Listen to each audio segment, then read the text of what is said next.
गणेशाय नमः. सार्थ श्री ज्ञानेश्वरी या नव्या अध्यायाचा प्रारंभ करीत असताना ज्ञानेश्वर महाराज आपल्या गुरुमाऊलीला विनम्र भावे वंदन करतात.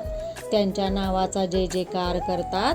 गुरुमाऊलीच्या नात्याने शिष्याचे चोज कसे पुरवतात त्याचे वर्णन करताना ते म्हणतात, सद्गुरू आपल्या आधार शक्तीने शिष्याला वाढवितो, त्याला हृदयरूपी पाळण्यात घालून जोजवितो.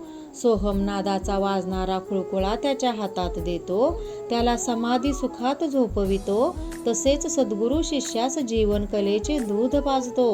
ज्ञानेश्वर महाराज म्हणतात, अशा कृपाळू दयाळू माझ्या सद्गुरू श्री निवृत्तीराया, तुझ्या कृपेनेच हे भगवत गीतेवर प्राकृत मराठी भाषेत निरूपण करण्याचे ज्ञान मला प्राप्त होऊ दे. माझे हे रसाळ निरूपण नवरसांनी भरू दे, त्यात साहित्य रत्नांची भर पडू दे. उत्तम भाव व्यक्त करणारी अलौकिक अशी शब्द संपत्ती मला लाभू दे. माझ्या या गीता भाष्य निरूपणात ब्रह्मविद्येचे वर्णन घडू दे. याचे श्रवण करणाऱ्यांचे दैनंदिन जीवन आनंदी होऊ दे. गुरुराया, तू आपल्या कृपेचे माझ्यावर पांघरून घाल, म्हणजेच मला ते कृष्ण अर्जुन संवादातले ज्ञान या सर्वसामान्य जीवांसाठी मोकळे करून त्यांना सांगता येईल. त्यावर सद्गुरू निवृत्तीनाथ हे ज्ञानदेवांना म्हणतात, आता माझी ही स्तुती नमन पुरे, तू मूक कथासूत्राचे निवेदन पुढे चालू कर. तेव्हा ती गुरु आज्ञा वंद्य मानून ज्ञानेश्वर महाराज पुढे सांगतात की, अर्जुन भगवान श्रीकृष्णास म्हणाला की, देवा तुझ्याच कृपेने मी तुझी दोन्ही रूपे पाहिली. त्या अद्भुत विराट दर्शनाने माझे मन भयभीत झाले. तेच मन तुझ्या दुसऱ्या सगुण दर्शनाने मात्र शांत झाले अन सुखावले. तुझी साकार अन निराकार अशी दोन्ही रूपे मी पाहिली. मला त्यातले तुझे सगुण रूप आवडले, पण तुला मात्र ते पटले नाही, होय ना? पण देवा, सगुण भक्ती अन निर्गुण भक्ती या तुझ्याकडे येण्याच्या दोन वाटा आहेत. त्या विश्वरूपाची आम्ही उपासना केली काय अन तुझ्या श्रीकृष्ण रूपाची उपासना केली काय? या दोन्ही मधला तू एकच हे ओळखले म्हणजे झाले, खरे ना? पण असं असलं तरी या दोन्हीपैकी कोणत्या भक्ताला तुझा लाभ होतो? तेव्हा अर्जुनाच्या या आणि अशा धूर्त प्रश्न विचारण्याने श्रीकृष्ण भगवान त्यांच्यावर प्रसन्न झाले अन म्हणाले, हे बघ, जे इंद्रियांच्या शक्ती चित्तामधले सर्व भाव हे मला अर्पण करतात ते माझे एक प्रकारचे भक्त, अन दुसरे जे चित्तात हरक्षणी उठणारे भाव अखंडपणे मला अर्पण करतात ते माझे योगी भक्त. अक्षर तत्वाच्या लाभासाठी जे प्रयत्न करीत असतात ते सदैव सर्वत्र आणि सर्वपणे या अवस्थेत असल्याने त्यांना ध्यानाने अशा तत्वाचे चिंतन साधत नाही. हे अक्षर तत्व अनुभवता येत नसल्याने ते नाही म्हणता येत नाही.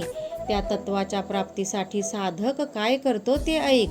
असा साधक इंद्रियांच्या स्वाभाविक आसक्ती या वैराग्याच्या अग्नीत जाळतो. देह वज्रासनात ठेवतो, इंद्रियांना संयमाचे लगाम घालतो. अशा निग्रही साधकाची जेव्हा कुंडलिनी जागी होते तेव्हा ती कुंडलिनी शक्ती आधार चक्राच्या मदतीने मस्तकापर्यंत चढत जाते. नवद्वारांच्या चौकीत निग्रहाचा अडसर घातला जातो. सुषुप्ना नाडीची वाट मोकळी केली जाते. प्राणांना संयमित करून ते वर चढविले जातात. अशा वेळी त्या साधकाला अनाहत ध्वनी ऐकू येतो. कुंडलिनी शक्ती ऊर्ध्व होऊन ती 17व्या कलेचे अमृतपान करते. त्यानंतर तो साधक बाह्य भावाच्या अनुभूती घेतो. अर्जुना, हा सारा योग मार्ग फार कष्टप्रद आहे. जे या मार्गाने ते ब्रह्म ओळखण्याचा प्रयत्न करतात त्यांना अनेक शारीरिक व मानसिक संकटांना तोंड द्यावे लागते.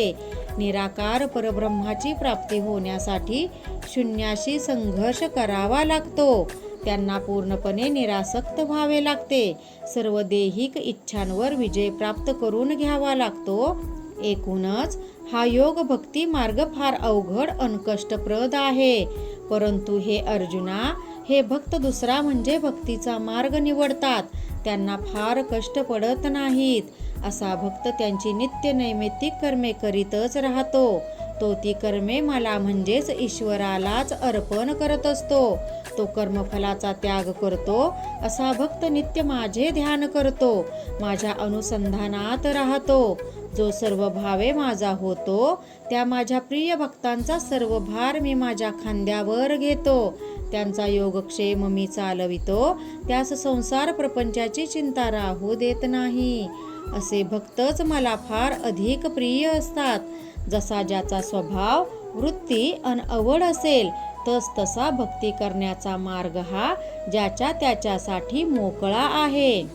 जो संन्यासी आहे, एकटा आहे, तो ध्यान मार्ग आचरितो. जो कुटुंबवत्सल आहे, त्यांनी पूजा, भजन आणि चिंतन हा मार्ग आचरावा. अनन्य भावाने मला आपला देह, मन आणि प्राण अर्पण करणे हीच श्रेष्ठ भक्ती आहे. मी माझ्या सर्वसामान्य भक्तांच्या उद्धारासाठी त्यांना नामाची नौका करून दिली आहे. त्या नामनौकेत बसून असे माझे भक्त हे मोक्षमुक्तीच्या पैलतीरास येऊ शकतात. म्हणूनच हे धनंजया, माझे तुलाही हेच सांगणे आहे की तू भक्ती मार्गाचा आचरक हो. अशा प्रकारे भगवंतांनी अर्जुनास साधा, सोपा व प्रत्येकाचे कल्याण करणारा मार्ग दाखविला. भगवंतांनी अर्जुनास हे सुद्धा सांगितले की चंचल मनाला निश्चयाने आवरून त्याला प्रभू प्रेमाची ओढ लावली की त्या भक्तांचे मन आपोआप माझे ठाई लीन होते. त्यांचा देह अभिमान गळून पडतो. वरवर जरी ह्या गोष्टी साध्या वाटत असल्या तरी त्या प्रत्यक्ष आचरणास तितक्या सोप्या नाहीत. परंतु सातत्य, चिकाटी अन अभ्यासाने सर्व काही साध्य करून घेता येते हे विसरू नये. हा भक्तीचा साधा मार्ग कसा आचरायचा, या अर्जुनाच्या प्रश्नाचे उत्तर देताना प्रभू असे सांगतात की अशा भक्तांनी त्यांची सर्व विहित कर्मे ही जरूर करावीत. मला कर्माचा नाही तर त्यांच्या फलासक्तीचा त्याग अपेक्षित आहे. अशा लोकांनी शुद्ध मनाने कर्मे करून ती मला अर्पण करावीत. म्हणजे त्या कर्मफलाच्या लाभास ते बाधक होत नाहीत. ती मला अर्पण केलेली कर्मे पुढील जन्मात सुख किंवा दुःख देण्यास शिल्लक राहत नाहीत. कर्मफल त्याग करून माझा भक्त हळूहळू ब्रह्मस्थिती प्राप्त करतो. माझ्या एकनिष्ठ भक्तांची आणखी एक खूण कोणती ते मी समजून घे.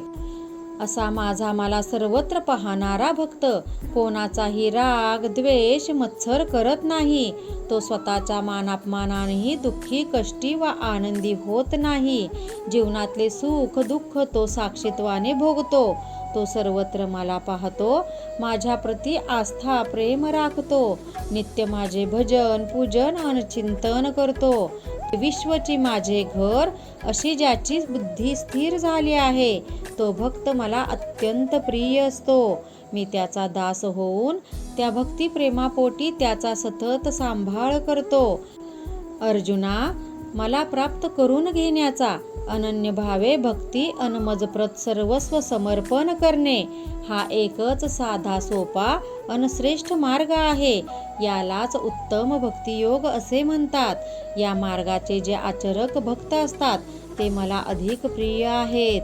ते माझे भक्त माझे चिंतन करतात अन मी त्यांचे चिंतन करतो.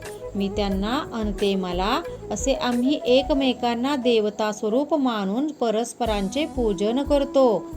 संजय धृतराष्ट्रास हा सर्व कथाभाग साक्षीत्वाने पाहून सांगत आहे.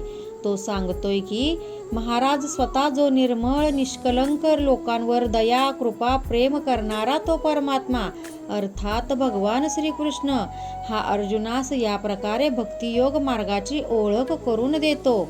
ज्ञानेश्वर महाराज म्हणतात की श्रोते हो, तो संजय जे ऐकतो आहे, पाहतो आहे, सांगतो आहे, तोच सारा बोधाचा भाग मी गुरुकृपेने तुम्हास या प्राकृत ओव्यांद्वारे निवेदन करतो आहे. तुम्ही त्याच्या सर्वसुखास सादर व्हा. रामकृष्ण हरी. गीता भागवत ज्ञानेश्वरी.